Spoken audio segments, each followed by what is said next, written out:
This is part 1 of the sample chapter that we have from The Winds of Winter for Arianne Martell. On the morning that she had left the walled gardens, her father rose from his chair to kiss her on both cheeks. "The fate of Dawn goes with you, daughter," he said as he pressed the parchment into her hand.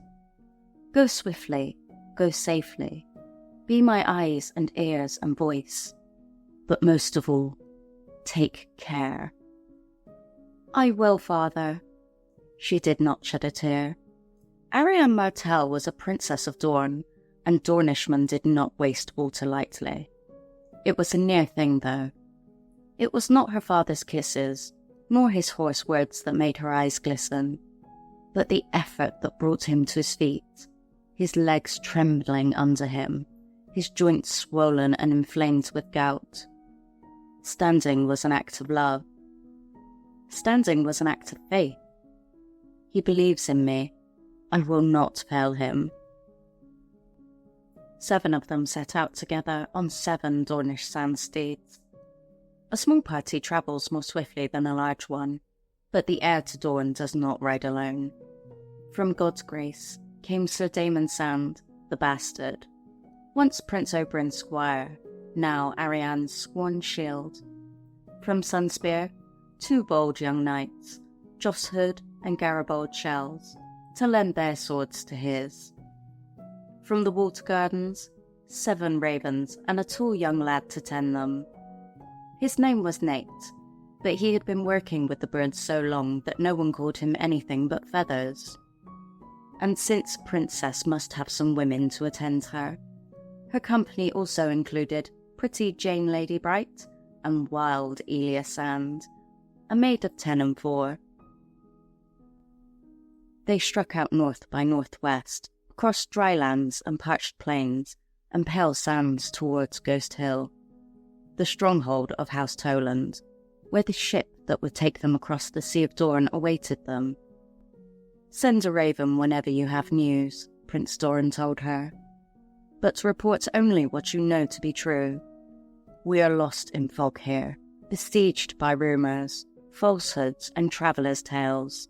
I dare not act until I know for a certainty what is happening." War is happening, thought Arianne, and this time Dorne will not be spared.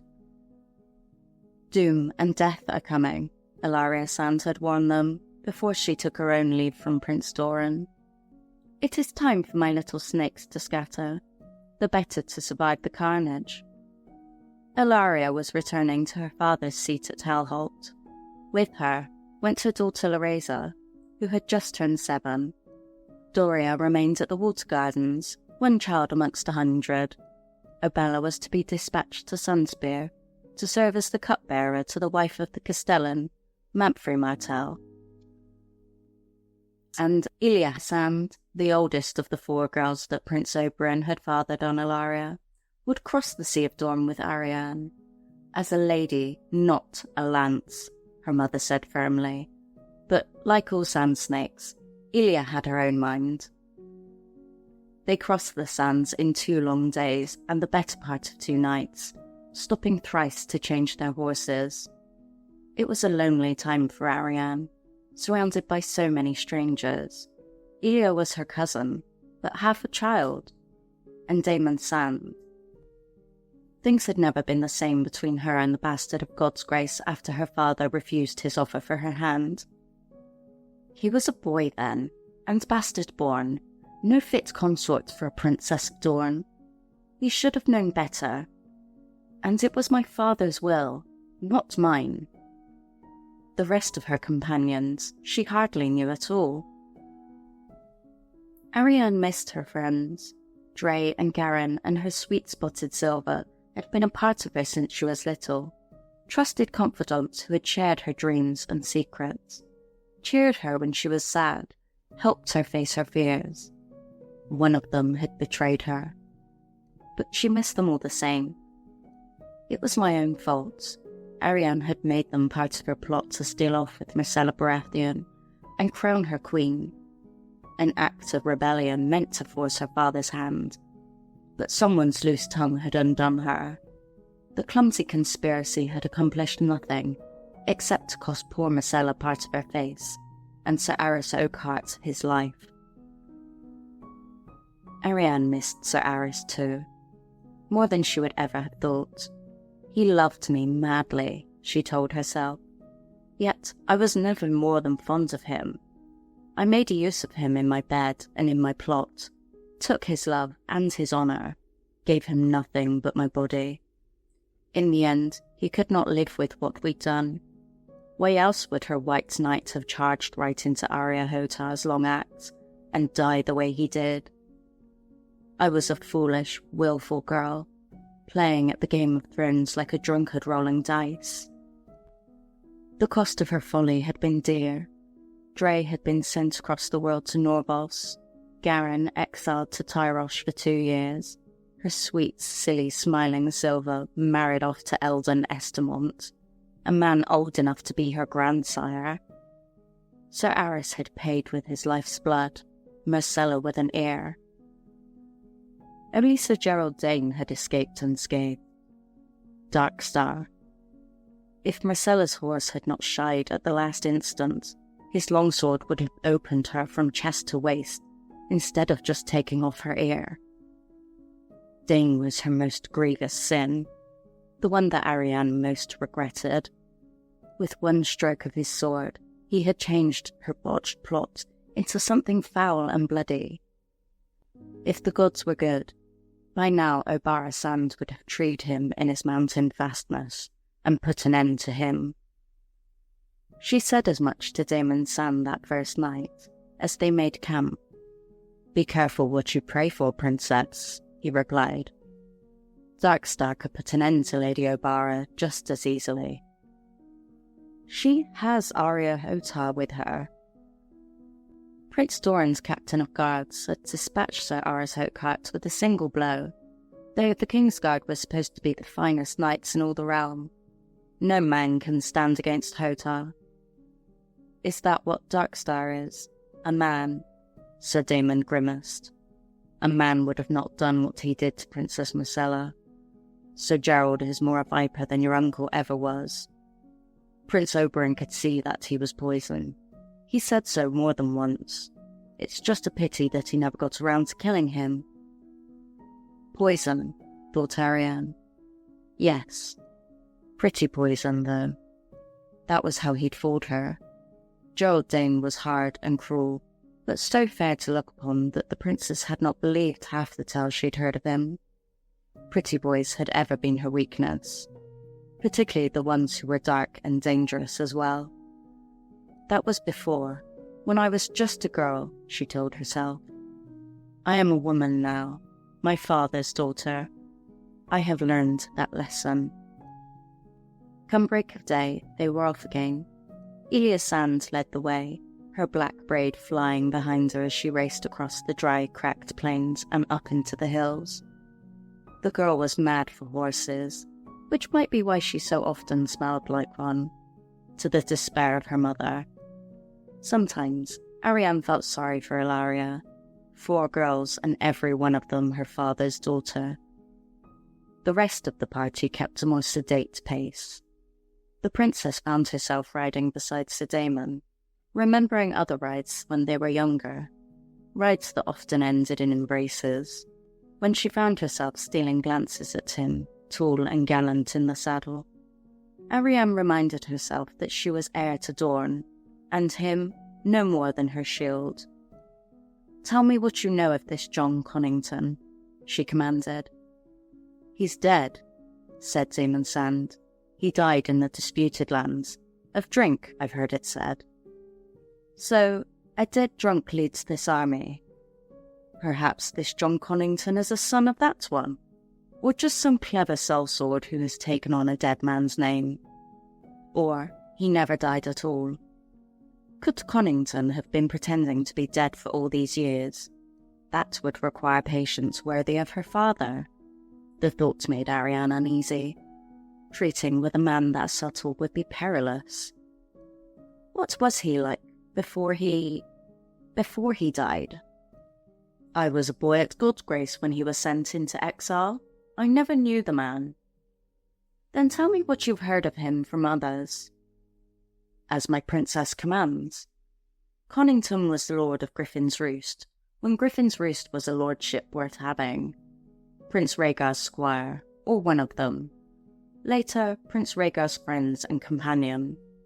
The Mad King named him Hand during Robert's rebellion, but he was defeated at Stony Sept in the Battle of the Bells, and Robert slipped away. King Aerys was wroth and sent Connington into exile. There he died. Or not.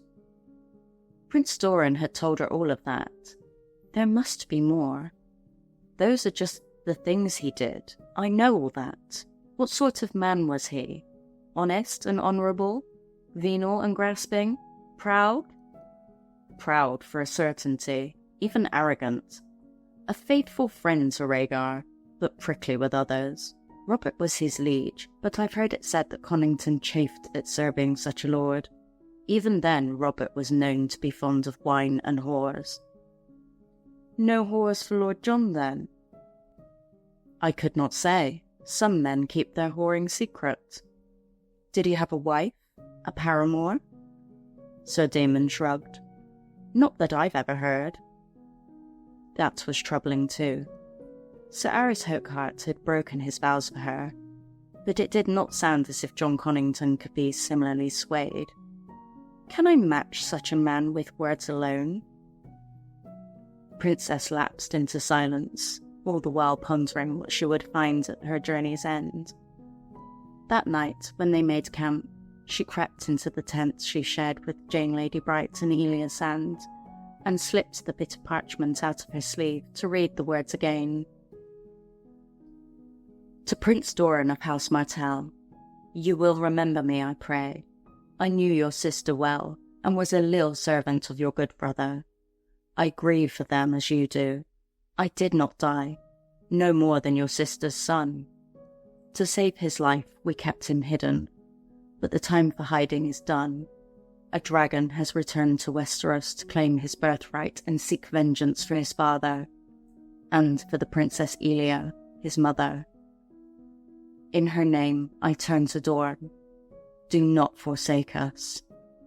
John Connington, Lord of Griffin's Roost, Hand of the True King. Arianne read the letter thrice, then rolled it up and tucked it back into her sleeve. A dragon has returned to Westeros, but not the dragon my father was expecting. Nowhere in the words was there mention of Daenerys Stormborn, nor Prince Quentyn, her brother, who had been sent to seek the Dragon Queen. The princess remembered how her father had pressed the onyx of Aspice into her palm, his voice hoarse and low as he confessed his plan. A long and perilous voyage, with an uncertain welcome at its end, he had said. He has gone to bring us back our heart's desire, vengeance, justice, fire and blood. Fire and blood was what John Connington, if indeed it was him, was offering as well. Or was it? He comes with sellswords, but no dragons, Prince Doran had told her the night the Raven came. The Golden Company is the best and largest of the free companies, but 10,000 mercenaries cannot hope to win the Seven Kingdoms. Elia's son. I would weep for joy if some part of my sister had survived. But what proof do we have that this is Aegon? His voice broke when he said that. Where are the dragons? He asked. Where is Daenerys? And Arianne knew what he was really saying. Where is my son? In the Boneway and the Prince's Pass, 2 Dornish hosts had massed, and there they sat, sharpening their spears, polishing their armour, dicing, drinking, quarrelling, their numbers dwindling by the day, waiting for the Prince of Dorne to loose them on the enemies of House Martell, waiting for the dragons, for fire and blood, for me. One word from Arianne, and those armies would march, so long as that word was dragon. If instead the word she sent was war, Lord Ironwood and Lord Fowler and their armies would remain in place. The Prince of Dorne was nothing if not subtle. Here, war meant wait. At mid-morning, on the third day, Ghost Hill loomed up before them, its chalk-white walls shining against the deep blue of the Sea of Dorne. From the square towers at the castle's corners flew the banners of House Toland, a green dragon biting its own tail, upon a golden field. The sun and spear of House Martell streamed atop the great central keep, gold and red and orange, defiant.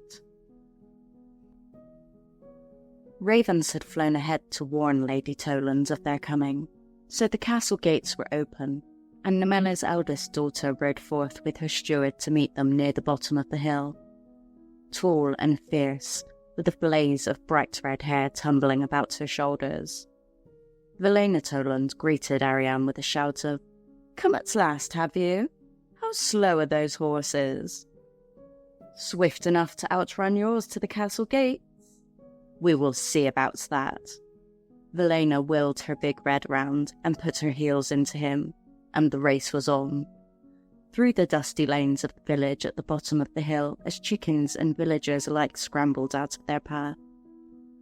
Arianne was 3 horse lengths behind by the time she got her mare up to a gallop, but had closed to 1 halfway up the slope.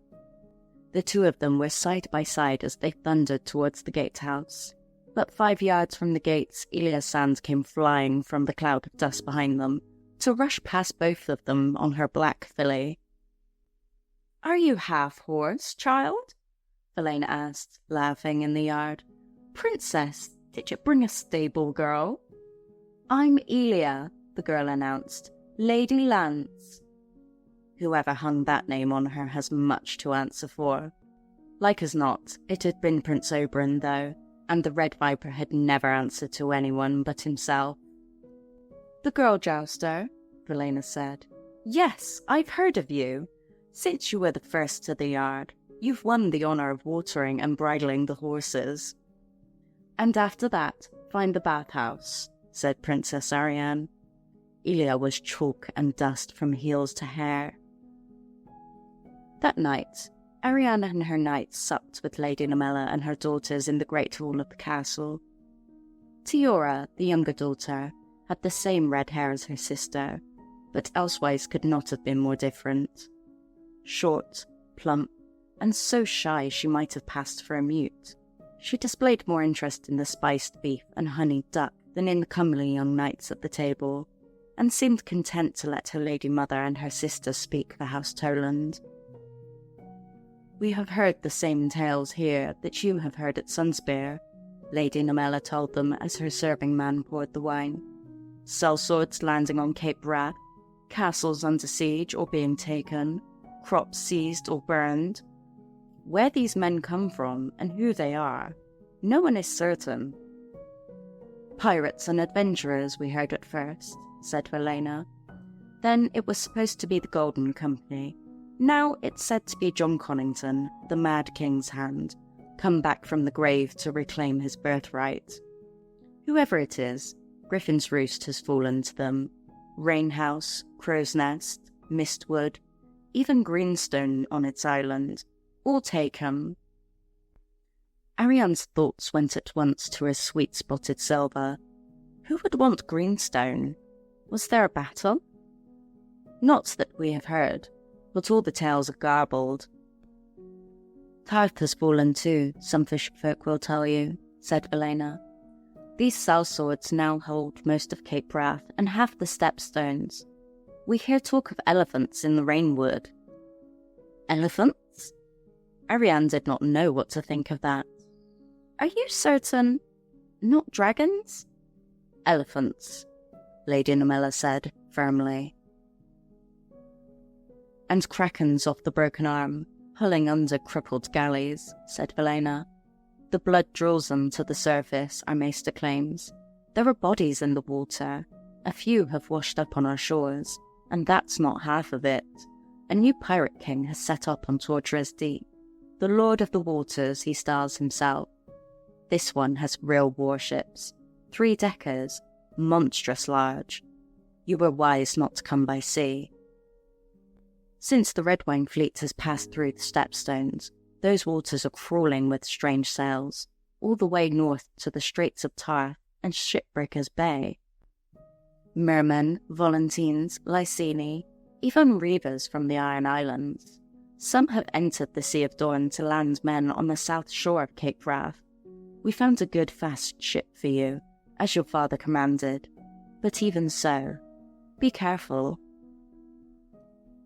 It is true then. Arianne wanted to ask after her brother, but her father had urged her to watch every word. If these ships had not brought Quentin home again with his dragon queen, best not mention him. Only her father and a few of his most trusted men knew about her brother's mission to Slaver's Bay. Lady Toland and her daughters were not amongst them. If it were Quentin, he would have brought Daenerys back to Dorne, surely. Why would he risk landing at Cape Wrath amongst the Stormlords? Is Dorne at risk? Lady Namella asked. I confess, each time I see a strange sail, my heart leaps into my throat. What if these ships turn south? The best part of Toland's strength is with Lord Ironwood in the Boneway. Who will defend Ghost Hill if these strangers land upon our shores? Should I call my men home? Your men are needed where they are, my lady, Damon Sand assured her. Arianne was quick to nod. Any other counsel could well lead to Lord Ironwood's host unravelling like an old tapestry, as each man rushed home to defend his own lands against supposed enemies who might or might not ever come. Once we know beyond a doubt whether these be friends or foes, my father will know what to do, the princess said. It was then that pasty, pudgy Tiora raised her eyes from the cream cakes on her plate. It is dragons. Dragons, said her mother. Tiora, don't be mad. I'm not. They're coming. How could you possibly know that? Her sister asked, with a note of scorn in her voice. One of your little dreams? Tiora gave a tiny nod, chin trembling. They were dancing, in my dream, and everywhere the dragons danced, the people died. 7 save us, Lady Namella gave an exasperated sigh. If you did not eat so many cream cakes, you would not have such dreams. Rich foods are not for girls your age, when your humours are so unbalanced. Maester Tommen says, I hate Maester Tommen, Tiora said. Then she bolted from the table, leaving her lady mother to make apologies for her. Be gentle with her, my lady, Arianne said. I remember when I was her age. My father despaired of me, I'm sure. I can attest to that, Sir Damon took a sip of wine and said. House Toland has a dragon on its banners. A dragon eating its own tail, aye, Elena said. From the days of Aegon's conquest. He did not conquer here. Elsewhere, he burned his foes, him and his sisters. But here, we melted away before them, leaving only stone and sand for them to burn. And round the dragons went, snapping at their tails for want of any other food, till they were tied in knots. Our forebears played their part in that, Lady Namella said proudly. Bold deeds were done, and brave men died. All of it was written down by the maesters who served us. We have books if my princess would like to know more. Some other time, perhaps, said Arianne. As Ghost Hill slept that night, the princess donned a hooded cloak against the chill and walked to the castle battlements to clear her thoughts. Damon Sand found her leaning on a parapet and gazing out to sea, where the moon was dancing on the water. Princess, he said, you ought to be abed. I could say the same of you, Arianne turned to gaze upon his face. A good face, she decided. The boy I knew has become a handsome man. His eyes were as blue as a desert sky, his hair the light brown of the sands they had just crossed. A close-cropped beard followed the thin of a strong jaw. It could not quite hide the dimples when he smiled. I always loved his smile. The Bastard of God's Grace was one of Dorne's finest swords as well might be expected from the one who had been Prince Oberyn's squire, and had received his knighthood from the Red Viper himself. Some said that he had been her uncle's lover too, though seldom to his face. Arianne did not know the truth of that. He had been her lover, though. At 14, she had given him her maidenhead. Damon had not been much older, so their couplings had been clumsy as they were ardent. Still, it had been sweet. Arianne gave him her most seductive smile. "We might share a bed together." Sir Damon's face was stone. "Have you forgotten, Princess? I am bastard born." He took her hand in his. "If I am unworthy of this hand, how can I be worthy of your cunt?" She snatched her hand away. "You deserve a slap for that." "My face is yours. Do what you will." "What I will, you will not, it seems. So be it. Talk with me instead. Could this truly be Prince Aegon?" Gregor Clegane ripped Aegon out of Elia's arms and smashed his head against a wall, Sir Damon said. "If Lord Connington's prince has a crushed skull, I will believe that Aegon Targaryen has returned from the grave. Elsewise, no. This is some feigned boy, no more. A sellsword's ploy to win support." "My father fears the same. If not, though, if this truly is Jon Connington, if the boy is Rhaegar's son, are you hoping that he is, or that he's not?" It would give great joy to my father if Elia's son were still alive. He loved his sister well. It was you I asked about, not your father." "So it was. I was 7 when Elia died. They say I held her daughter Rhaenys once, when I was too young to remember. Aegon will be a stranger to me, whether true or false." The princess paused. "We looked for Rhaegar's sister, not his son." Her father had confided in Sir Damon when he chose him as his daughter's shield. With him, at least, she could speak freely. "I would sooner it were Quentyn who'd returned." "Or so you say," said Damon Sand. "Good night, Princess." He bowed to her, and left her standing there. What did he mean by that? Arianne watched him walk away. What sort of sister would I be if I did not want my brother back? It was true. She had resented Quentyn for all those years that she had thought their father meant to name him as his heir in place of her. But that had turned out to be just a misunderstanding. She was the heir to Dorne. She had her father's word on that.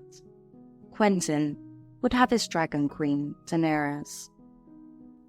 In Sunspear hung a portrait of the Princess Daenerys who had come to Dorne to marry one of Arianne's forebears. In her younger days, Arianne had spent hours gazing at it, back when she was just a pudgy, flat-chested girl, on the cusp of maidenhood, who prayed every night for the gods to make her pretty. 100 years ago, Daenerys Targaryen came to Dorne to make peace. Now another comes to make war, and my brother will be her king and consort. King Quentyn. Why did that sound so silly? Almost as silly as Quentyn riding a dragon. Her brother was an earnest boy, well-behaved and dutiful, but dull and plain, so plain. The gods had given Arianne the beauty that she had prayed for, but Quentyn must have prayed for something else. His head was overlarge and sort of square, his hair the colour of dried mud, his shoulders slumped as well, and he was too thick about the middle.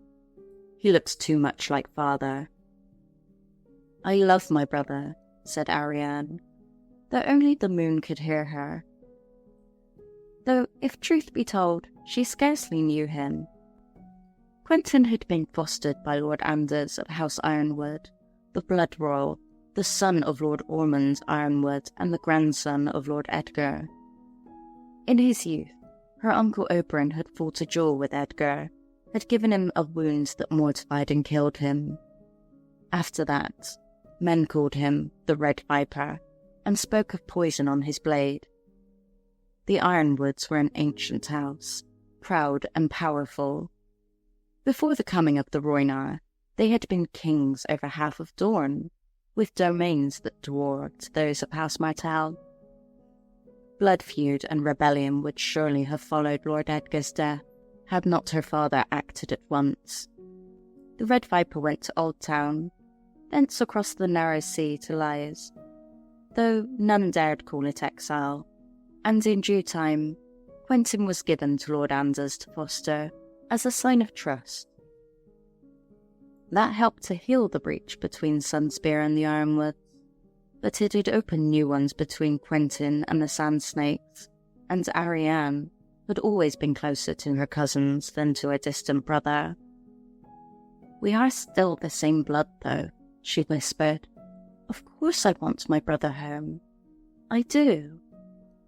The wind at the sea was raising goose prickles all up and down her arms. Arianne pulled her cloak about herself and went off to seek her bed.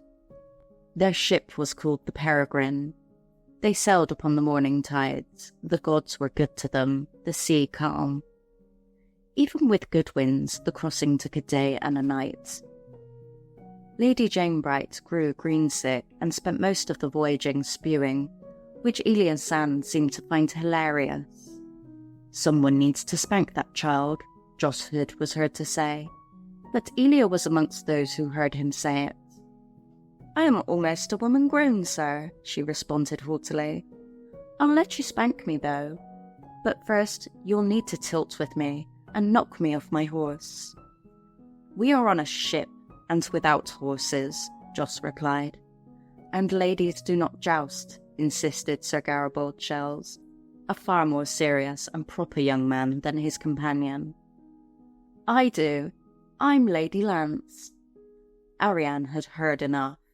"You may be a lance, but you are no lady. Go below and stay there till we reach land." Elsewise, the crossing was uneventful. At dusk, they spied a galley in the distance, her oars rising and falling against the evening stars. But she was moving away from them, and soon dwindled and was gone.